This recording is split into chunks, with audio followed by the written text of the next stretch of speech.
My sister didn't hesitate. Her voice was clean practiced. It's only for family. I stood there with my phone pressed to my ear, realizing I'd just been uninvited from my parents' anniversary party, the one I helped pay for. In one sentence, I stopped being a daughter and became an inconvenience. I didn't argue. I didn't cry. I felt something colder settle in. Because if I wasn't family anymore, I wasn't obligated either, and the choice I made next would unravel everything they thought they controlled. Before I tell you how it unfolded, tap like comment where you're listening from. If you felt erased, share it. My name is Larissa. I'm in my mid-30s and I make my living as a freelance photographer. Nothing flashy, no company name worth dropping, just me, my camera, and long hours chasing light that feels honest. I've always liked work where results speak quietly for themselves.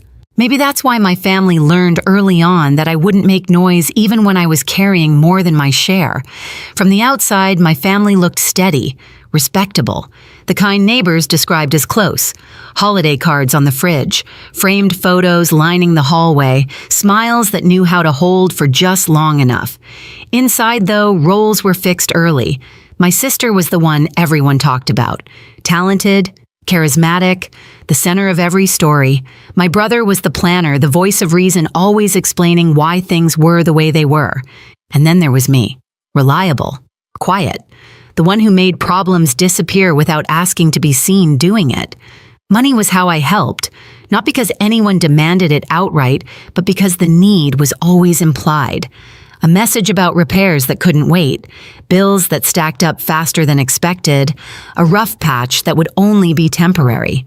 I sent payments the way some people send apologies quickly, instinctively without wanting credit. Every transfer felt like proof I belonged. Like if I kept the foundation solid, no one would question my place in the family.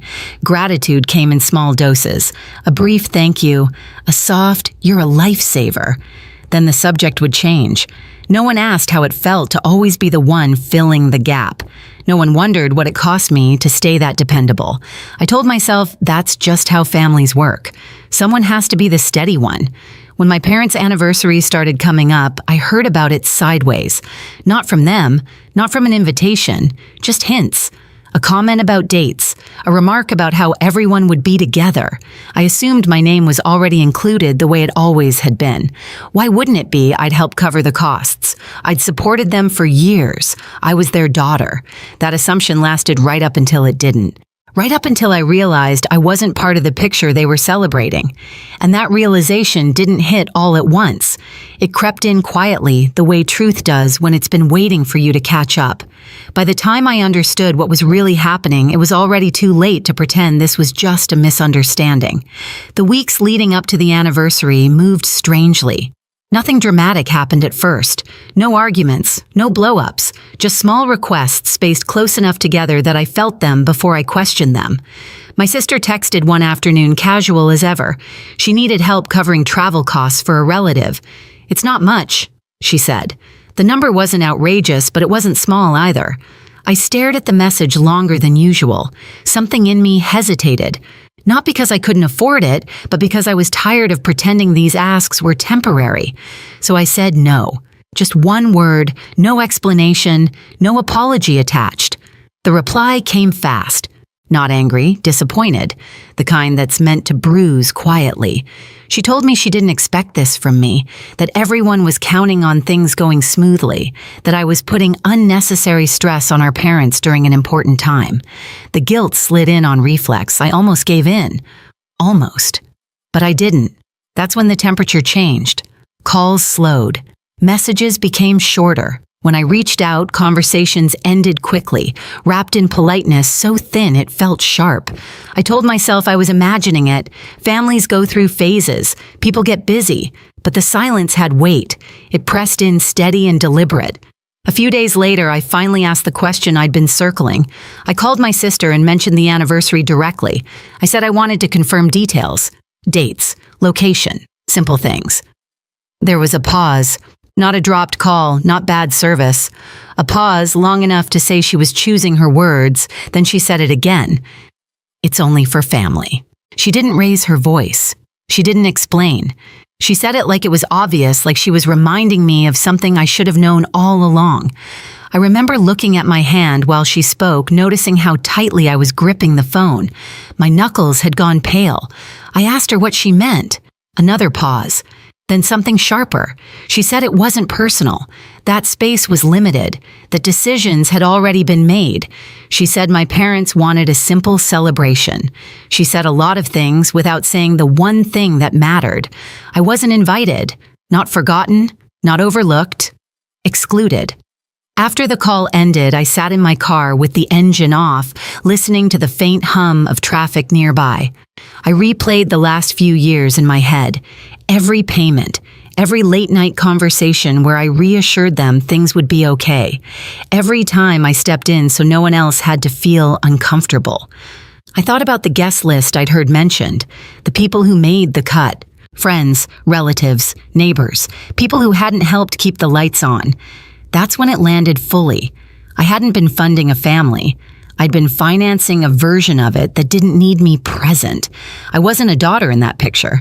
I was a line item, useful, silent, replaceable. And once I saw it, that clearly I couldn't unsee it. What broke me wasn't the party. It was understanding that this wasn't a mistake. It was a choice, one they were comfortable making. That night, everything went quiet in a way I wasn't used to. Not the comforting kind of quiet, the kind that makes you notice the hum of the fridge, the tick of the wall clock, the way your own breathing sounds unfamiliar when no one else is asking anything from you. I didn't cry. That surprised me. I kept waiting for the wave to hit the anger, the sadness, the urge to explain myself to someone who might finally understand. It never came. What settled in instead was a clear, almost clinical calm. I sat at my desk and opened my laptop, not to work, but out of habit. The screen glowed back at me with half-edited photos, light and shadow. People framed carefully so you could see who they were without being told. I realized I'd been doing the opposite in my own life, overexposing myself so others could stand comfortably in the frame. I closed the laptop. For the first time in years, I didn't think about what I owed anyone. I thought about what it would feel like to step out of the role I'd been cast in. Not dramatically, not angrily, just quietly. The realization came fully formed. If I wasn't family to them, then I didn't need to keep performing like I was. I didn't need to argue that point.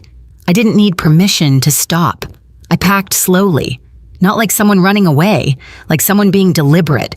Camera first, the good lens, a couple of memory cards, clothes that felt like me, not like someone visiting out of obligation.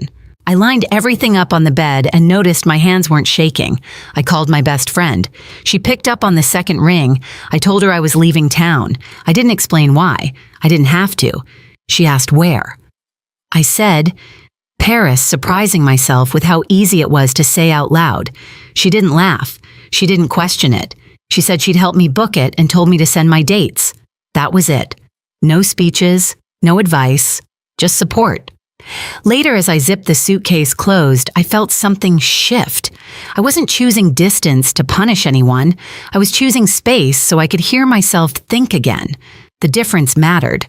At the airport the next morning, the world felt oddly neutral. No one knew me. No one expected anything.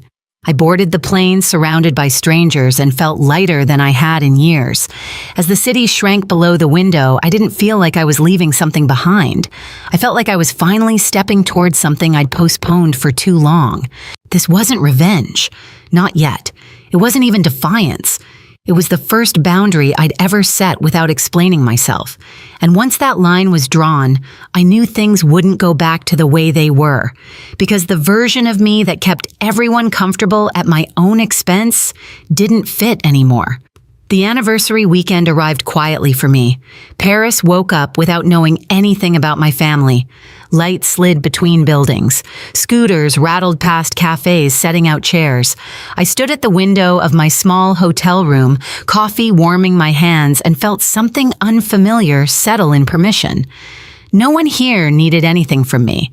No one was waiting to see what I would cover, fix, or smooth over. Back home, the party was already in motion. I didn't see it, but I could picture it perfectly. My mother would have insisted on white linens. My father would stand a little too stiff in his jacket, smiling for photos. The room would be filled with people who knew our family just well enough to admire it.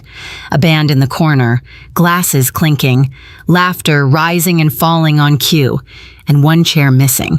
I hadn't planned anything dramatic. That part matters. I didn't wake up intending to make a statement. I didn't craft a message or rehearse a line.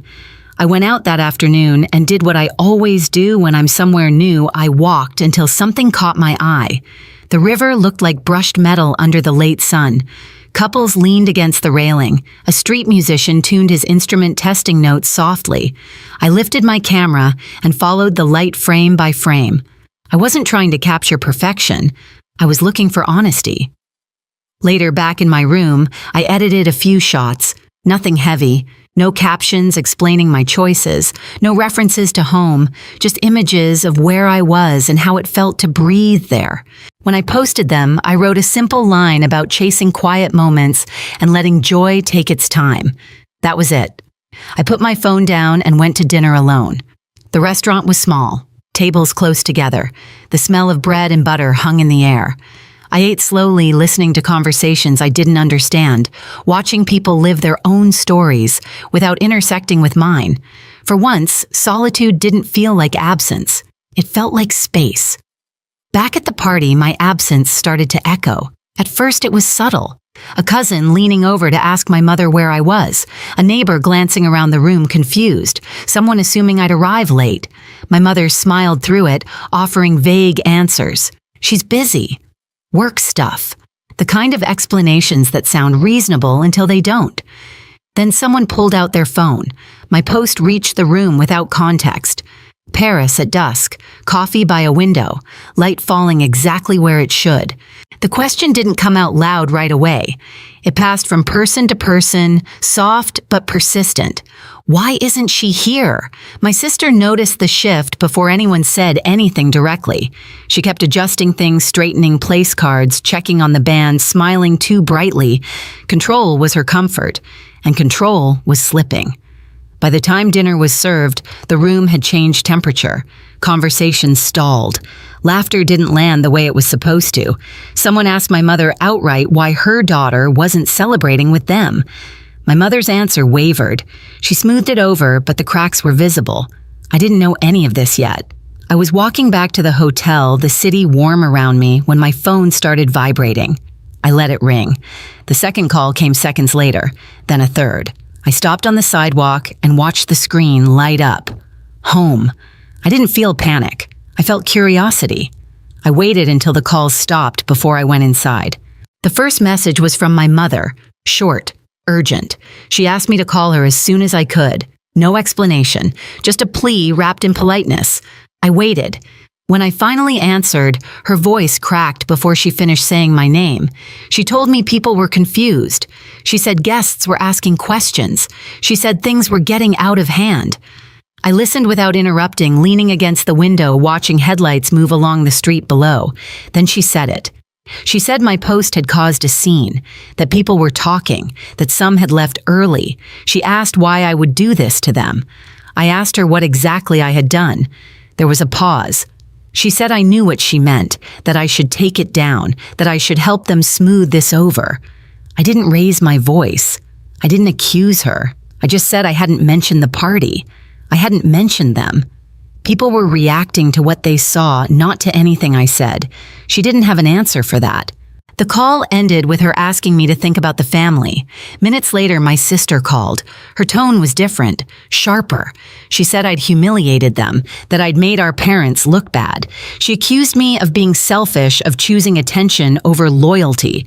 She demanded I take the post down immediately. I asked her when she'd decided I wasn't family. She tried to talk over me, telling me I was twisting things, that I was being dramatic, that this wasn't how adults handle conflict. I waited for her to finish. Then I said it, quietly, clearly. Do we even know each other? She went silent. Not stunned silence, exposed silence. The kind that comes when someone realizes the script they've been using no longer works. She hung up without answering. My brother was next. His call came with structure. He told me I'd escalated something manageable. He said I should have come to them privately. He talked about image consequences, professionalism. He said my post could affect people in ways I hadn't considered. I told him I'd been considering them for years, through payments, through patience, through silence. I told him I was done being the solution to problems I didn't create. He sighed, the way he does when he thinks reason should win. He told me I was blowing things out of proportion. An hour later, he posted something vague online about priorities and loyalty. The comments didn't go where he expected. People asked why I wasn't invited if I'd help pay. People asked why family meant conditions. He didn't reply. The calls stopped after that. I slept that night with the window open. The city hummed, unconcerned with my family's discomfort. In the morning, sunlight traced a clean line across the floor. I felt rested. Not triumphant, just settled. Back home, the party unraveled quickly once the questions started. People left without saying much. The band packed up early. My parents were left with centerpieces and uneaten cake. The version of the evening they'd planned didn't survive contact with the truth. I didn't gloat. I didn't follow updates. I let distance do the work I'd been doing for everyone else all along. Later that day, my phone buzzed again. My mother's name lit the screen. This time, her voice was smaller. She asked me to come home. She said they wanted to fix things. She said they wanted everything back to normal. Normal, I realized, had always meant me paying and disappearing. I told her I wasn't angry. I told her I was just finished pretending. I said I was building something different now. She cried. I didn't move. When the call ended, I stood by the window again. Boats drifted along the river, steady and unbothered. I thought about how many times I'd stayed quiet to keep peace that only flowed one way. The confrontation hadn't been loud. There was no shouting match, no dramatic walkout. Just a few words spoken honestly, and a silence that finally did what my explanations never could. The days after that felt strangely light. Not easy, but lighter. The noise thinned out on its own. Messages slowed. Calls stopped coming in clusters. What remained was quiet that didn't demand anything from me. Back home, the story settled into something people could understand. Not rumors, not drama, just facts. I wasn't invited. I'd helped financially. Questions answered themselves. Friends of my parents grew distant, polite in a careful way. Invitations stopped arriving. Conversations shortened. The image my family had relied on no longer held without effort, and no one wanted to keep propping it up. My parents reached out again, softer this time. They said they wanted to reset. They didn't say sorry. They didn't acknowledge the exclusion. They just wanted things to feel familiar. I understood what they were asking for. Familiar had always meant my silence and my support. I didn't give them either. I stayed in Paris longer than planned. Not to avoid anyone, but because work started to find me there. A small gallery asked to see more. A magazine editor wrote to say my photos felt honest, like they weren't trying to impress anyone. I booked shoots. I answered emails that were about art, not obligation. When I thought about my family, it no longer felt sharp. It felt distant, like an old role I'd outgrown. I hadn't destroyed anything. I'd stepped out of a pattern that erased me. Peace didn't arrive with applause. It arrived quietly in mornings that belonged to me and work that asked for vision instead of sacrifice. For the first time, the aftermath wasn't something I had to clean up. I didn't win against my family. I didn't take anything from them. I simply stopped shrinking so they could stay comfortable. That was the real shift. Family isn't supposed to feel like a debt you keep paying just to stay included. And boundaries aren't punishment. They're clarity. If you've ever been excluded by the very people you kept showing up for, I want you to know this. Choosing yourself doesn't make you cruel. It makes you accurate. If this story hit close to home, share your experience in the comments and subscribe so you don't miss the next one.